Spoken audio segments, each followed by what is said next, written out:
many candidates will be elected to office for the first time. But of course, also tomorrow, one Dayton official will be saying farewell after 2 great decades of service. 2 News reporter Birchelle Edmay has the legacy that City Commissioner Dean Lovelace leaves behind.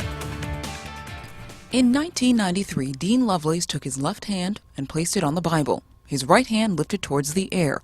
Lovelace had just won a special election to become the 67th City Commissioner. Because I've been here a long time. That's what I feel like, that it's time to go. It's someone else's turn. 22 years later, he holds the record for longest-serving commissioner. Lovelace landed in the Gem City after his family moved from Ford City, Pennsylvania, when he was a kid. Early on, he quickly became an advocate for Dayton residents. The commissioner is humble, but his colleagues, like Commissioner Jeffrey Mims, have no problem highlighting Lovelace's accomplishments. The two were high school classmates.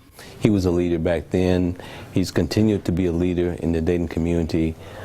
Primarily his fight for human rights. Lovelace says he always wanted to be out front and in the community. He created policy to reduce poverty. He was the commissioner that was always the social justice commissioner, really engaged in the neighborhoods and listening to the people that live and breathe in our city every single day.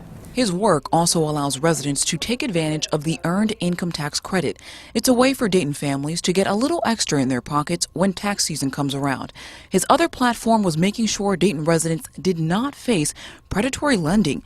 Commissioner Joey Williams, a banker by day, witnessed Lovelace's dedication to this cause.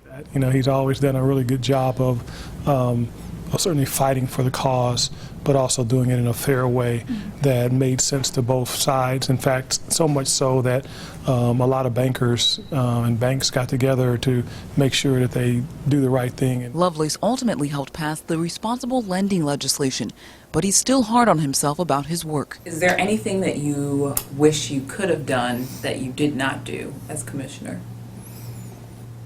Yeah, this goes back to the banks. I wish I could have put more pressure on one lender in this town to keep a bank open. But this is not a regret. Lovelace says he did what he came here to do, serve the city of Dayton. So when you hear that final gavel to start the commission meeting and, you know, it's kind of winding down, what will you be thinking about?